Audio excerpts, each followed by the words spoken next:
On an April afternoon in 1907, the pioneer aviator and motorist, the Honourable Charles Rolls, was floating gently over Weybridge in Surrey in his hydrogen balloon. He recorded in his logbook that he saw the nearly completed Brooklands motor racing circuit and what he called Bellamy's aeroplane shed. To him, the shed was a significant landmark within the huge 2 3/4 mile long banked oval track.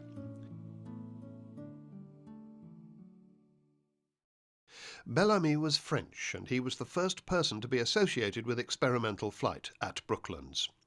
He was possibly drawn by a challenge from the Brooklands Automobile Racing Club. In December 1906, the club had offered a grand prize of £2,500 for the first person to fly round the track before the end of 1907. Monsieur Bellamy did not eventually make any attempt to get his aircraft off the ground, but he was one of the first people to realise that the banks of the new circuit provided a basin of calm air, smooth conditions being important for the rudimentary aeroplanes that were being built. The prospect of a £2,500 prize also caught the attention of the great British aviation pioneer Elliott Verdon Roe, A.V. Roe. He took up residence at Brooklands and started assembling his No. 1 biplane, and it was at Brooklands that he went on to make his first attempts at powered flight in 1908. In 1909, the clerk of the Brooklands course, Major Lindsay Lloyd, laid out a flying ground towards the Byfleet side of the track. It was one of Britain's first aerodromes. It provided the kernel for the birthplace of the British aviation industry, and it went on to become a major centre for aircraft design and construction, as well as flight testing, that lasted through much of the 20th century. Sustained flight really began at Brooklands on October the 29th, 1909. Another Frenchman, Louis Paulhan, gave the first public flying demonstration in Britain. The weather was wet, but that didn't stop big crowds coming to watch.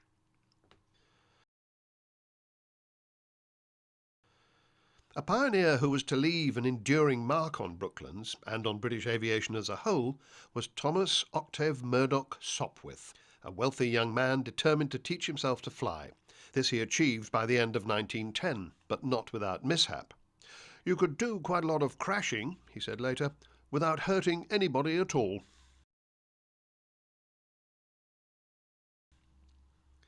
The famous flying village began to emerge on the edge of the new aerodrome. At first it was just some wooden sheds, but inside was a growing community of aeroplane designers. It was at Brooklands in 1911 that Hilda Hewlett became the first British woman to get a pilot's licence. And at Brooklands she then formed the first flying school in Britain, the Hewlett and Blondeau School. Amongst other important aviation pioneers at Brooklands before the First World War were Claude Graham White, Gustave Hamel, and Louis Blériot. In September 1913, Adolphe Pégoud looped the loop at Brooklands before a crowd of 5,000 people, the first aerobatic display in Britain. The American-born Samuel Cody used to visit Brooklands regularly from his Farnborough base with his impressive biplane, the Flying Cathedral.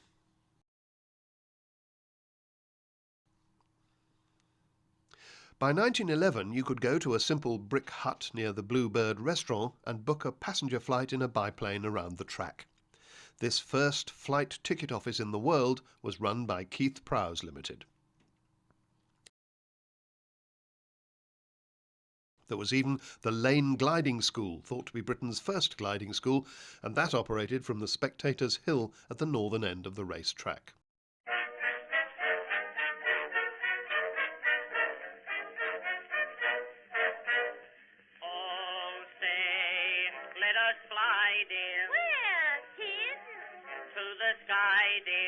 The Brooklands Flying Village and its pioneering inhabitants were immortalised in the seminal 1960s film Those Magnificent Men in Their Flying Machines.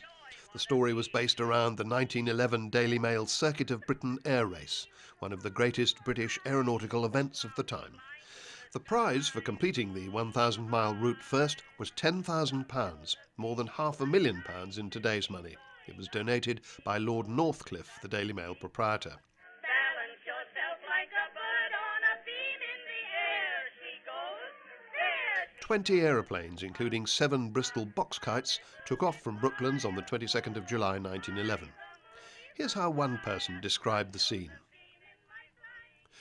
"It will be many a long day before I forget the morning of the start of the Daily Mail air race around England, which I was lucky enough to witness.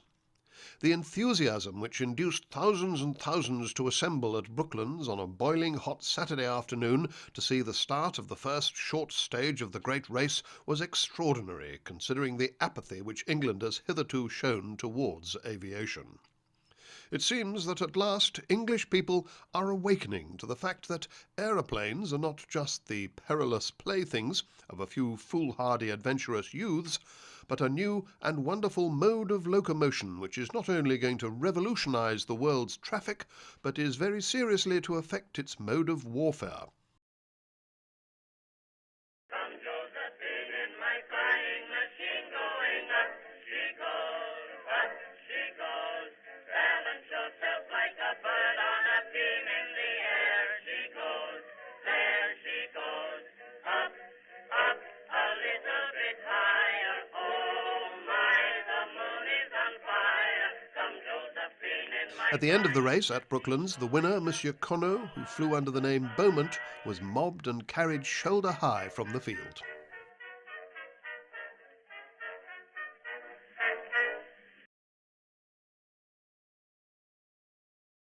Early in 1912, Tommy Sopwith opened the Sopwith School of Flying at Brooklands. Later that year, he formed the new Sopwith Aviation Company with flight sheds at Brooklands. One of the early workers at the school was a young, highly skilled motor mechanic from Melbourne, Australia, called Harry Hawker. He was so keen that he spent his fare home on flying lessons, and he soon became the Sopwith Company test pilot. In April 1914, the company entered a Sopwith tabloid biplane in the Schneider Trophy seaplane contest at Monaco. The tabloid had been designed and constructed in Kingston and then assembled at Brooklands. It made its maiden flight here, and it won the Schneider Trophy at more than 86 miles an hour. It became the prototype for later single-seat fighters.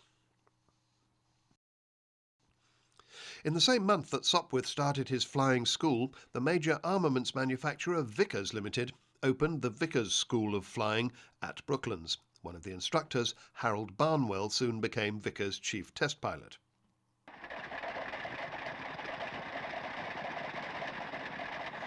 The military potential of aircraft and the need for trained pilots to fly them was about to be realized.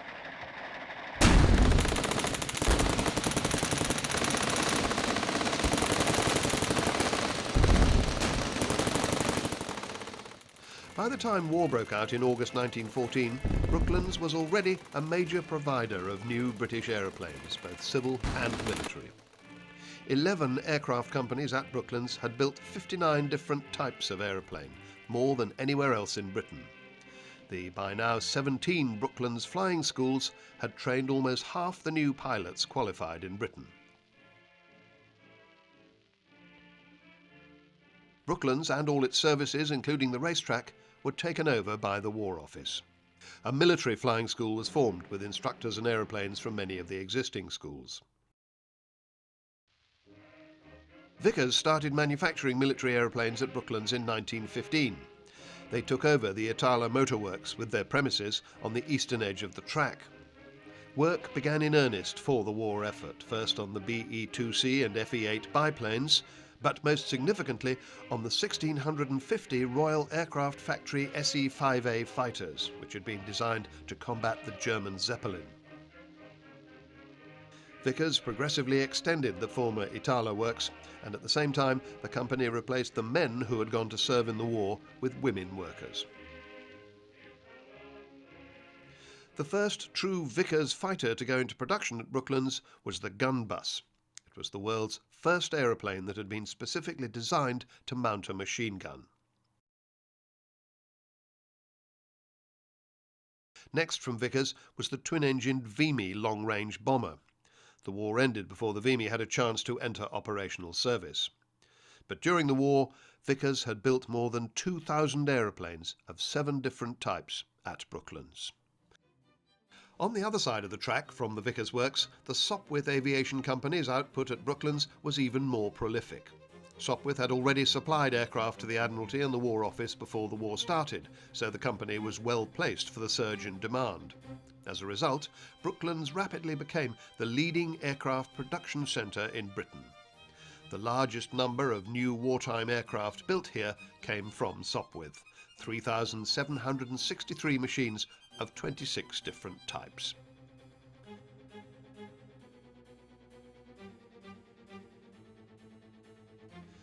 Numerous camels, dolphins, 1.5 strutters, snipes, pups, and triplanes came off the production lines in Kingston and were test flown and delivered from Brooklands.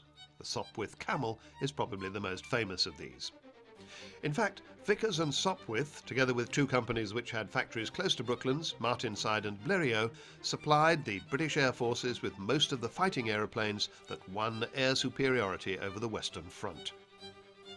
At the end of the First World War in 1918, Brooklands had become the largest aircraft manufacturing centre in Britain. Vickers, Sopwith, Blériot and Martenside built more than 7,500 aeroplanes of 48 different types between them.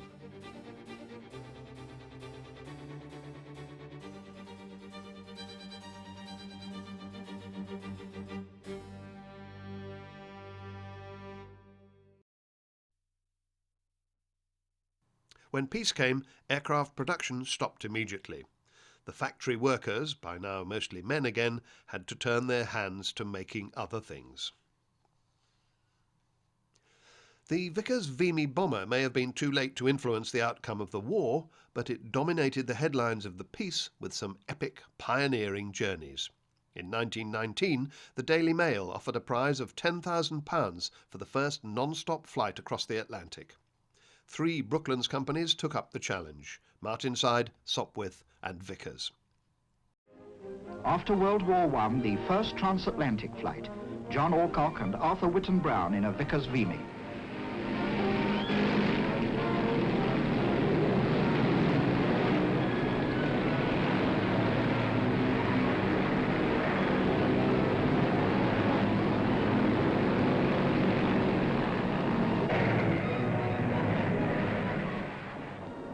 During preliminary trials, shots over London were taken by Vickers cameramen flown by Alcock in the Vimy. Tower Bridge, the Albert Memorial, the Albert Hall, and the Palace of Westminster.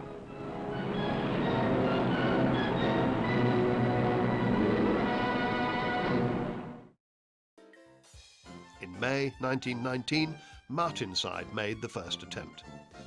The departure point was near St John's in Newfoundland.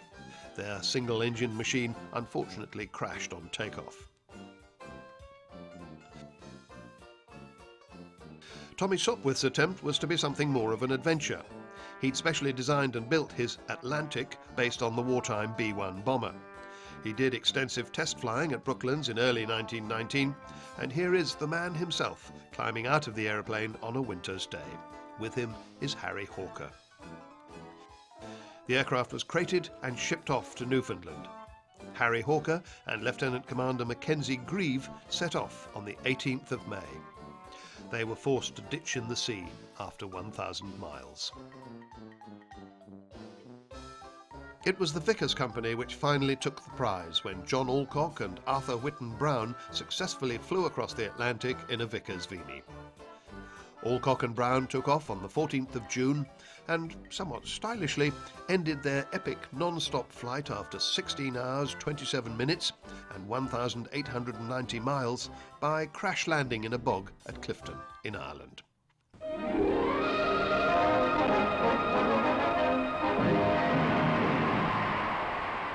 After their flight, the reception given by Londoners to the successful airmen was tumultuous.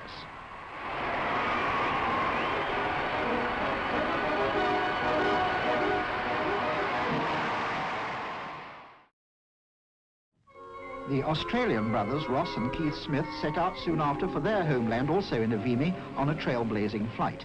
They reached Darwin in under 28 days, winning a prize of £10,000, and like Alcock and Brown, they too were knighted. These are some film records taken on the flight to Australia by the crew of the Vimy.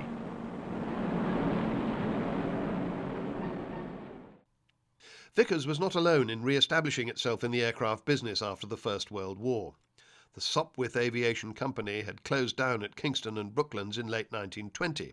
Tommy Sopwith was forced to liquidate his original company, but he then formed the new H.G. Hawker Engineering Company. Sad to say, Harry Hawker, Sopwith's great friend and colleague, and a skilled pilot, was killed on the 12th of July 1921 in a flying accident at Hendon. But the Hawker name has continued in aviation ever since. In the interwar years, many successful aeroplanes were built at Weybridge. They included a number of heavy bombers and transport aircraft like the Valour, one of which flew to Australia, and this B-1927 type bomber.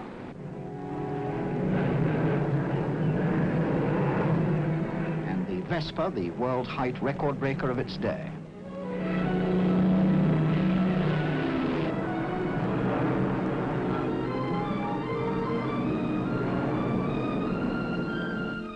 Other types of aircraft produced included the Venom fighter with a hinged power plant.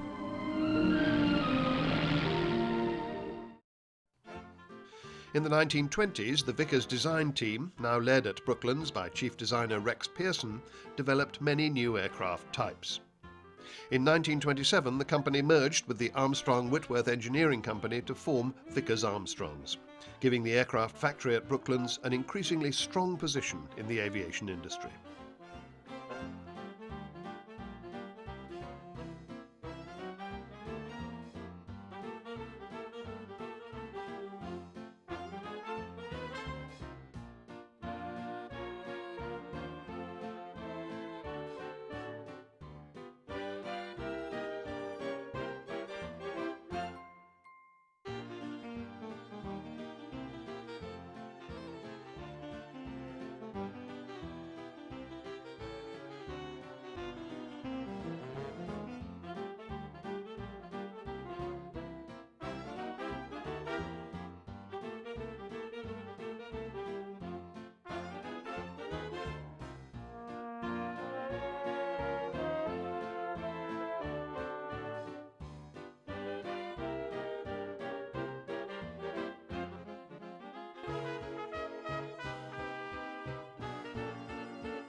Amongst the Vickers staff was a man who became a household name, Barnes Neville Wallace. He joined Rex Pearson at Brooklands as Vickers' chief structural designer in 1930.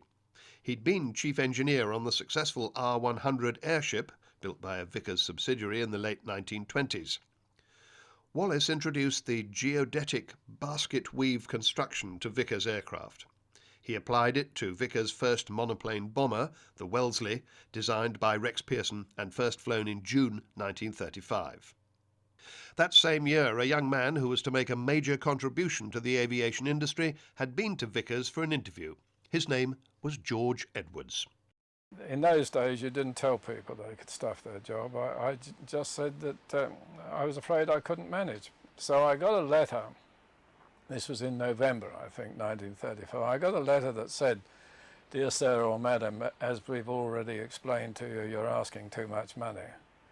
But during the course of the new year, we shall be taking on engineering draftsmen, as distinct from stressmen. and we think maybe we could meet your needs then. So I then got a letter and I trundled down here in February 1935. And I got me extra 5 bob. So that was when it began, in February 1935. In 1937, King George VI visited Brooklands to see the new geodetic monoplane, later named the Wellesley.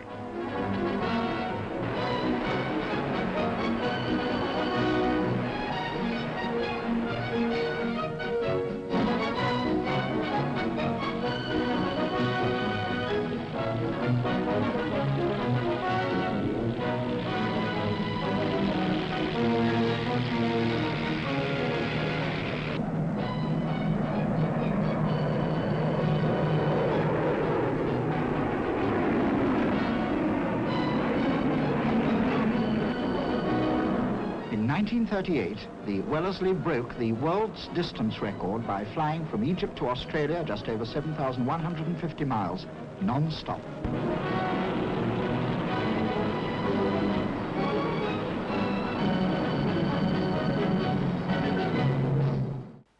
I learnt the positive advantages of quality from Wallace. I've never come across anybody who set out to achieve quality in the way that Wallace did. I learnt the dangers of getting it out of balance, particularly if you took one lump of the aeroplane like the structure. I learnt the other side of the coin from Pearson, which was what you really had to do, was to get a thing that was balanced. You've got to get a cockpit that chaps could fly the aeroplane in. You've got to get the equipment in a position so that it worked. Really, they were two very remarkable men, but quite different, quite different. I learned a lot from both of them. I loved old Pearson.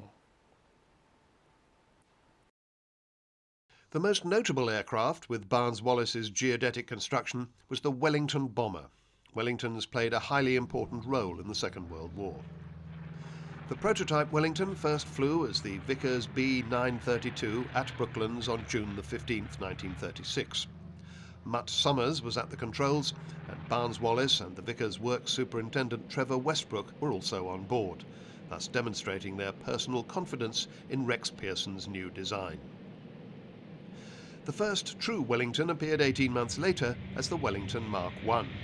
Air Ministry requirements had forced many alterations from the prototype. The Wellington was Britain's most numerous and successful twin-engine bomber of World War II, and it served in just about every command of the RAF. Much less well known than the Wellington is its slightly larger contemporary, the Vickers Warwick. More than 800 Warwicks were made at Brooklands during the war. The Windsor, from the Vickers Experimental Department, was a 4-engine geodetic long-range bomber. It was test-flown, but never went into production. Sidney Camm had joined Hawker Engineering in 1923, and it was through his work as chief designer in what became the Hawker Siddeley Aircraft Company that the majority of British fighter aircraft in the 20th century were produced. Together with the Supermarine Spitfire, Britain's most successful fighter aircraft of the early 1940s was the Hawker Hurricane, fast, strong and delightful to fly. It had been designed under Sidney Camm's leadership at Hawker's Kingston factory.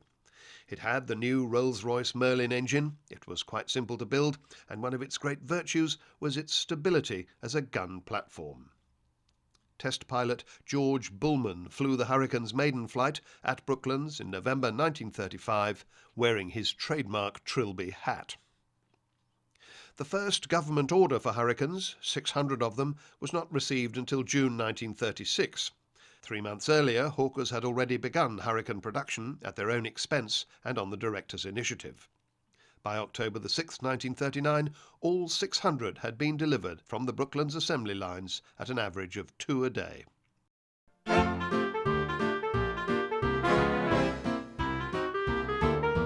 It wasn't just aircraft production that Brooklands was known for in the 1920s and 30s. The earlier tradition of flying training at Brooklands continued. Hundreds of men and women learned to fly here between the two world wars. The Henderson and Brooklands Schools of Flying, Brooklands Aero Club and the Brooklands Flying Club all prospered. 1932 saw the opening of a new aero clubhouse designed by airport architect Graham Dorbarn in the modern Art Deco style. It became famous as the stylish headquarters of a unique colony of flying organisations, including associated clubs at Lymm in Kent, Sywell in Northamptonshire and Shoreham in Sussex. The aerodrome became a popular social centre. Personalities of the day popped in, racing drivers Richard Shuttleworth and Hugh Hunter, and Whitney Straight, who flew in with fellow Cambridge student Peter Macefield. Well, I first came here, I remember the day. It was Whit Sunday, 17th of April 1933. Whitney Straight and I were at Cambridge together, and we flew down in a rather nice Gypsy Moth and landed here because Whitney was racing. He was entered into two of the mountain handicap races with his beautiful black Maserati car.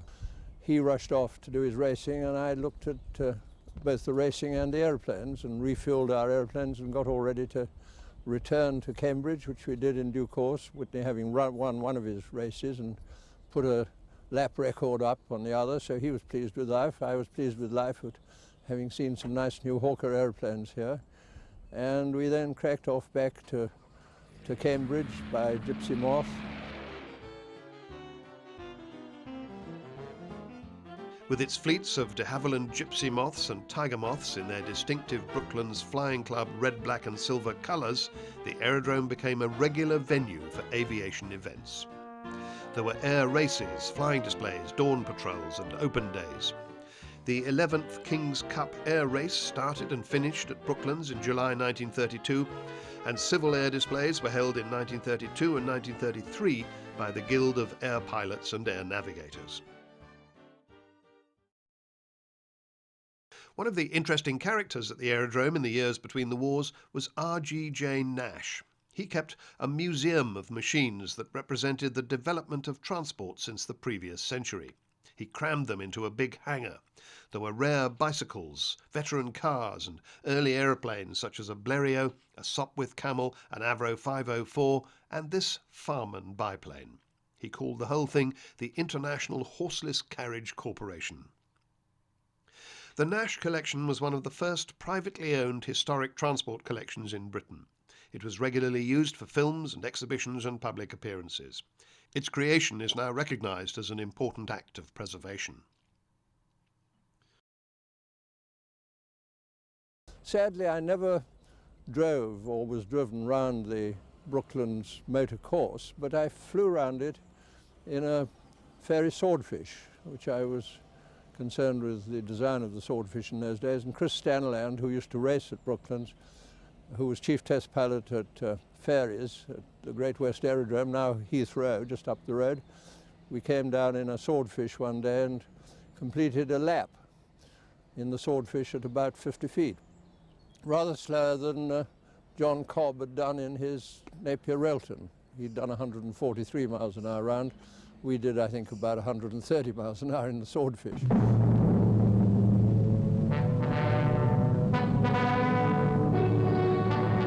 Brooklands was once again taken over for wartime military aircraft production.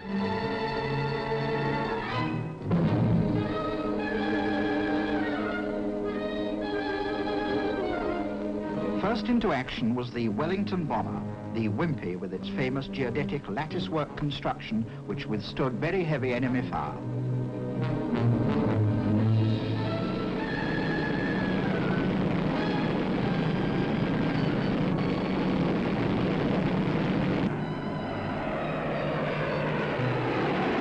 During the Battle of Britain, fought in late summer 1940, Brooklands-built Hurricanes were responsible for 64% of Luftwaffe losses, some 860 aircraft. Hurricanes continued to be produced at Brooklands until October 1942. Hawker then concentrated its Hurricane production at Langley near Slough. Bomber and fighter aircraft were not Brooklands' only major contributions to the British war effort. In 1940, Barnes-Wallis was already working on designs for bouncing bombs and earthquake bombs.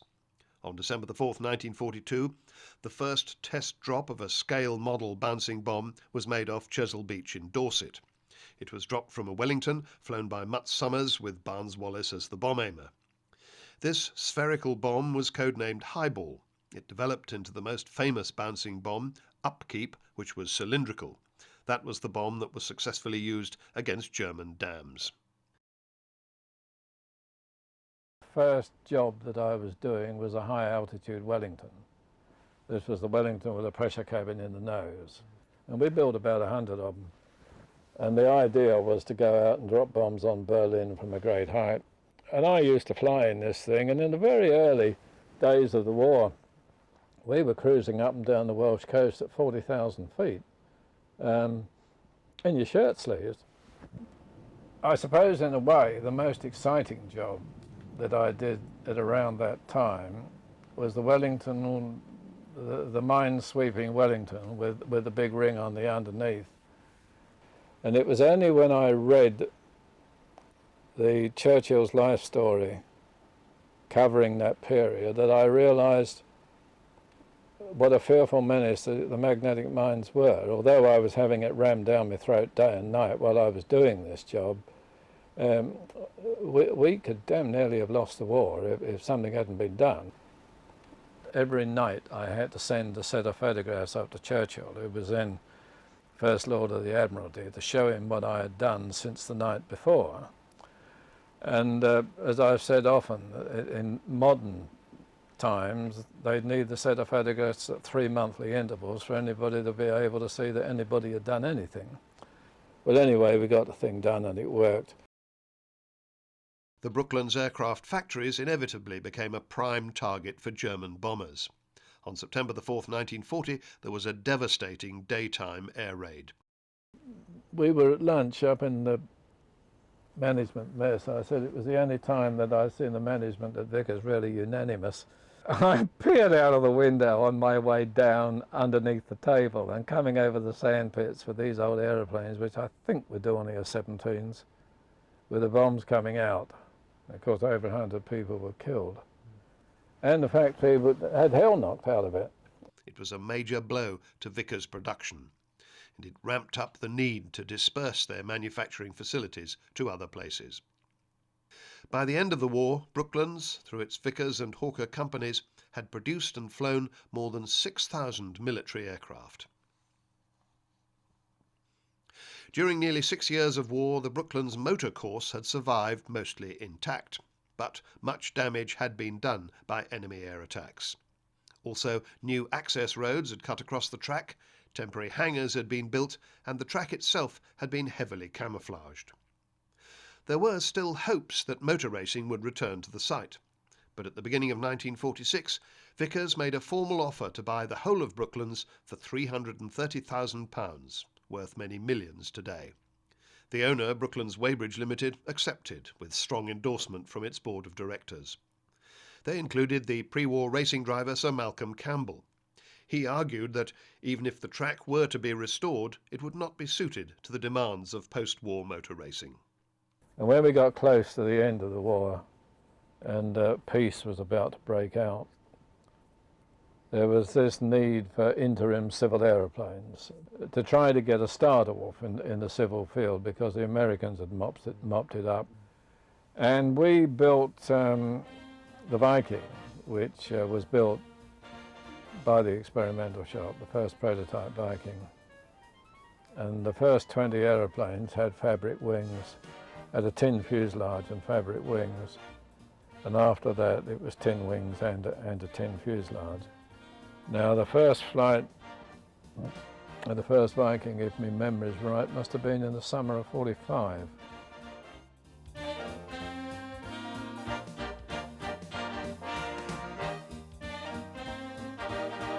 And we sold them for £34,000 all in, including seats, radio, engines, propellers, the lot, which you wouldn't get a lavatory door for now.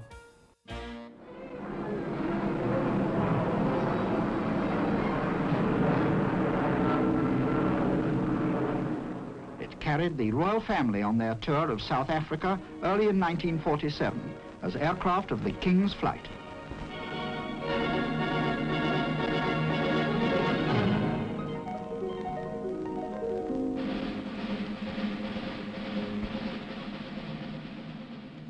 One Viking was even fitted with Rolls-Royce Nene jet engines in 1948. As the world's first pure jet transport, the Nene Viking set a long-lived record for air travel between London and Paris of 34 minutes and 7 seconds, a speed of 384 miles an hour. Two military derivatives of the Viking followed in production at Brooklands: the Valletta multi-role transport, widely used for the parachute dropping of troops and equipment, and the Varsity aircrew trainer. Both these aircraft gave invaluable service to the post-war Royal Air Force for many years. Then came the Vickers Viscount, the world's first turbine-powered airliner. The original Viscount V630 of 1948 comes out for its first flight. On July the 16th, 1948, the prototype of the most successful British civil aircraft ever built, the turboprop-powered Vickers Viscount, made its maiden flight from Wisley, which was a nearby airfield that Vickers had acquired during the war. Rex Pearson had died in February at the early age of 56, and George Edwards had been the natural choice to succeed him as chief engineer. He led the team which developed the production Viscount. British European Airways was once again a major customer, and Peter Masefield was BEA's chief executive.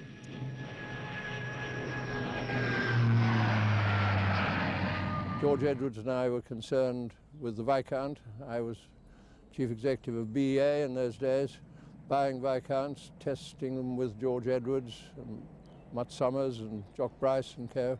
Used to come down here and collect Viscounts and fly them up to Northolt, where we were operating BEA services.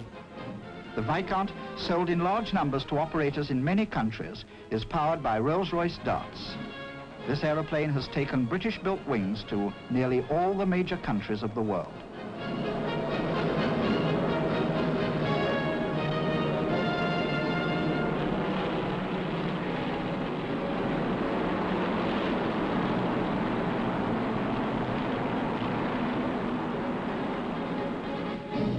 The latest Viscount in service is the V810 with Continental Airlines of the United States.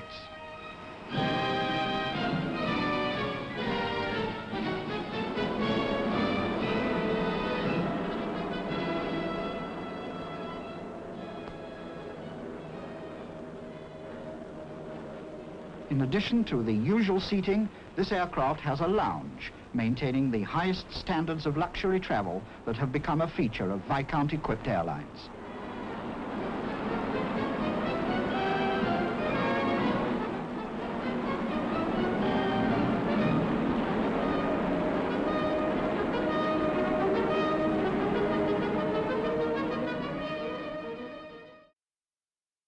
Following on from Viscount's success, the next civil airliner on the Vickers Armstrong's drawing boards at Brooklands in the 1950s was the Vanguard, powered by 4 Rolls-Royce Tyne turboprops.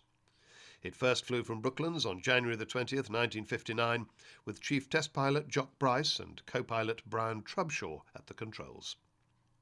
It entered service with British European Airways in 1961 on the BEA European routes, and it flew later with Trans-Canada Airlines.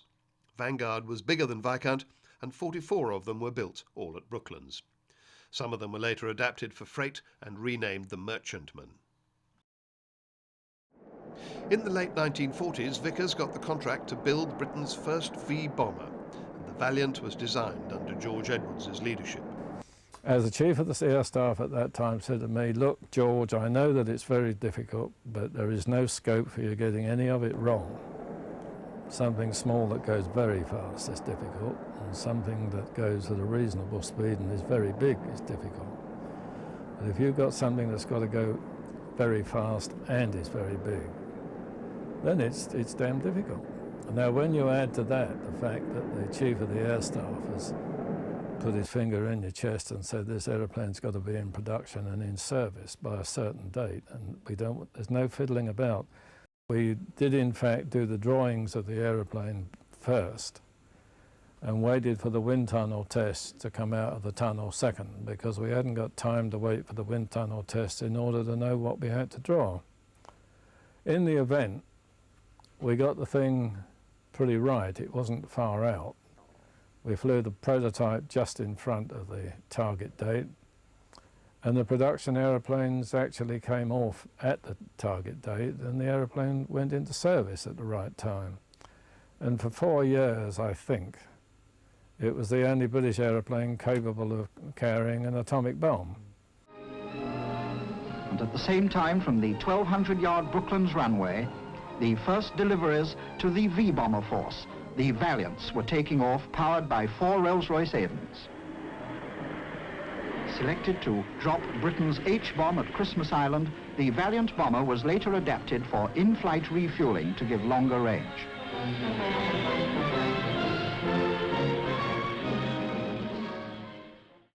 In 1946, Barnes-Wallis's Research and Development Department designed a massive stratosphere chamber to test aircraft components at altitudes up to 70,000 feet. Trials using Vickers aircraft cockpit sections and even complete aircraft such as this supermarine scimitar were successfully carried out inside the chamber.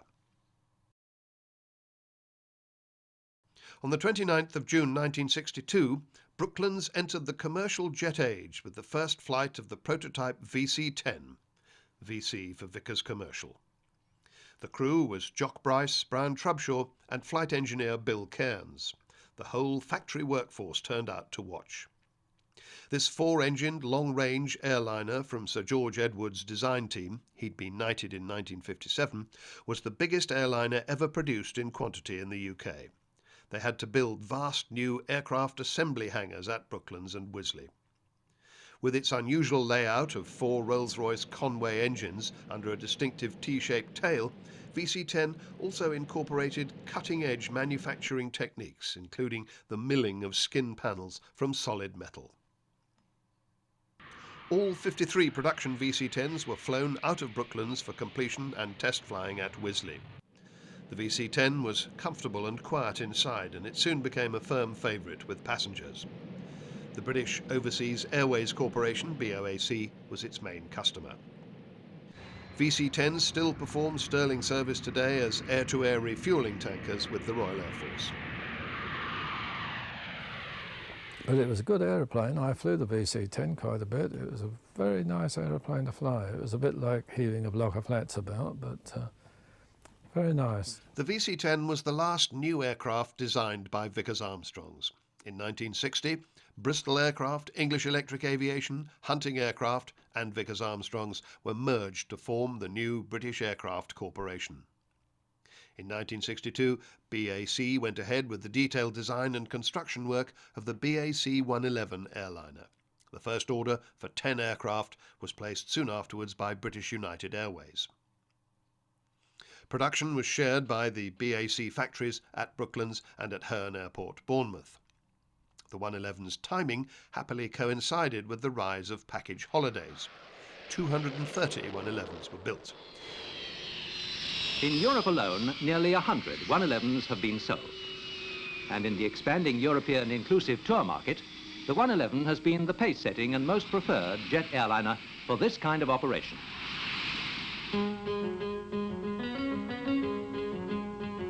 BAC 111s are now in service with over 40 operators serving destinations in 50 countries worldwide. And with sales currently standing at over 200, worth more than £300 million, it is Europe's most commercially successful airliner program ever.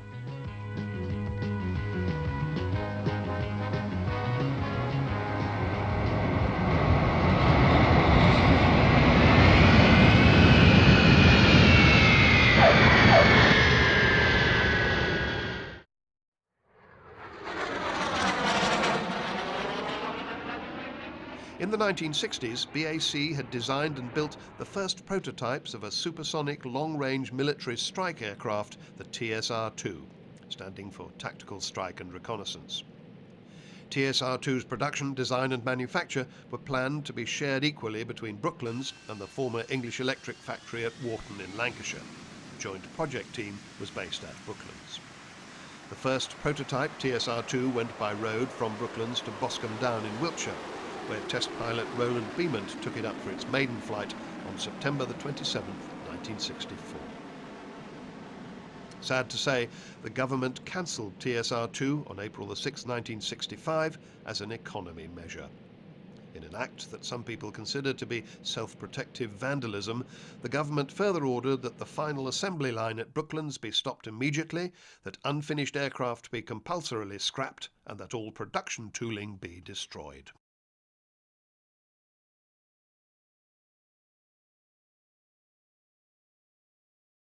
Speed.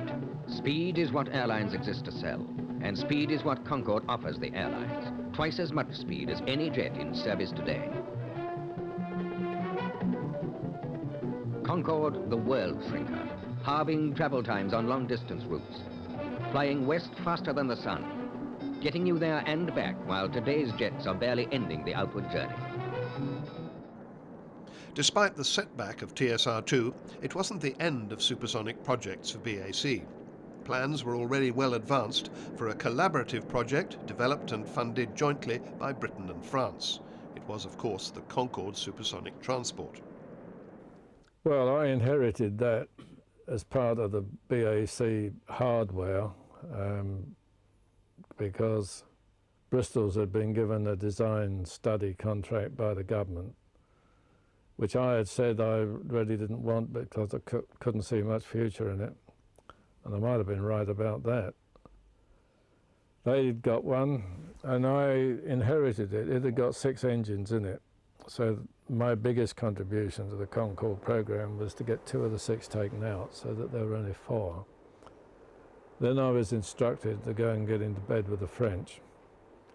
And the first meeting was held in my office at Weybridge in the middle of 1960.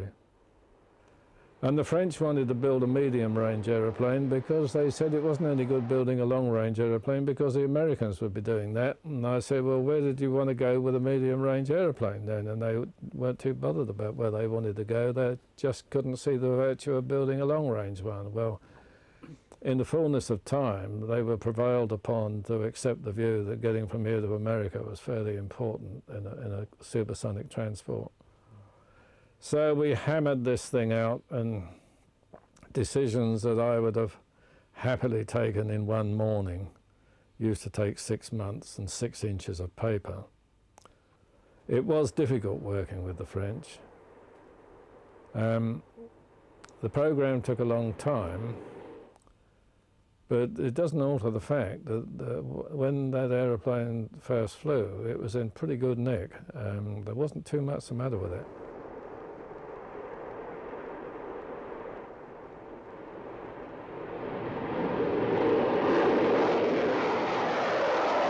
Several factories in Britain and France were involved in Concorde's manufacture, but more of Concorde was designed and built at Brooklands than anywhere else. It was the major manufacturing program at Brooklands until the mid-1970s. Concorde entered commercial service with British Airways and Air France on January the 21st, 1976. Sir George Edwards had just retired from the chairmanship of BAC. In April 1977, the last great merger of Britain's outstanding aviation companies took place. Hawker Siddeley Aviation, Hawker Siddeley Dynamics and Scottish Aviation were merged with BAC, the British Aircraft Corporation, to form a new company headed by Lord Beswick with its headquarters at Brooklands. The company, British Aerospace, was a product of the post-war strategy to nationalise the British aircraft industry. 4 years later, in 1981, it was privatised.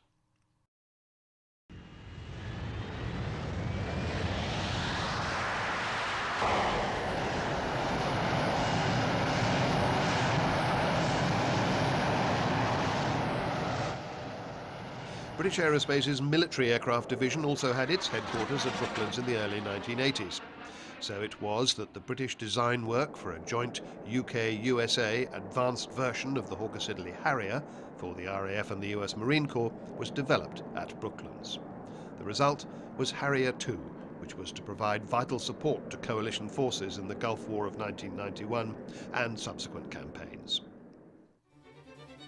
The achievements since the 1970s of British Aerospace, now BAE Systems, means that Brooklands has, through design, manufacture or support, contributed to the Airbus family, to Concorde, Jaguar, Harrier, to Hawk, Tornado, 146, 125, Jetstream, and even Boeing 747.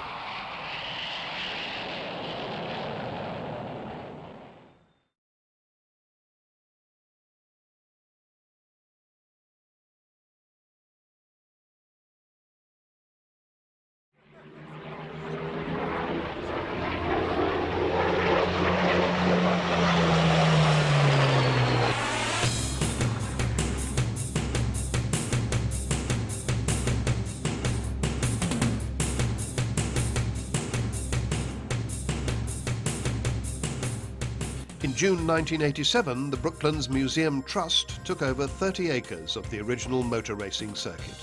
The land features the historic motoring village and the steepest section of the old banked track. The only surviving Wellington Bomber that saw active service in the Second World War was rescued from Loch Ness and brought to Brooklands to be restored. You can see it in an original wartime hangar alongside a Hawker Hurricane brought back from Russia in 1997. Replica aeroplanes built or restored by Brooklands Museum include an Avro 504K, a Hawker Fury, 2 Roe 1908 biplanes, and a Viking flying boat. The museum also maintains a replica Vickers Vimy, built in 1994 to reenact the first non-stop flight across the Atlantic and the epic first flights from England to Australia and England to South Africa. A unique collection of Vickers and BAC airliners, including a Vanguard, a Viscount, the Sultan of Oman's VC-10 and a BAC 111, is on display.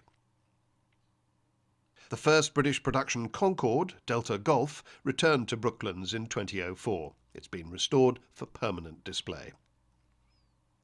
Amongst the surviving historic buildings are the world's first flight ticket office of 1911 and Barnes-Wallis's 1948 Stratosphere Chamber. So the spirit lives on at Brooklands. Nowhere else has witnessed and realised a greater range of aeronautical design, manufacture and operations. Here, some 18,664 new aircraft of nearly 260 different types were first flown, manufactured or assembled on this original site where Roe, Hawker and Sopwith first took to the air, where the great aircraft designers, from tentative beginnings through to the supersonic age, shaped the future, and where many thousands of people with dedication and courage built the machines which changed our world.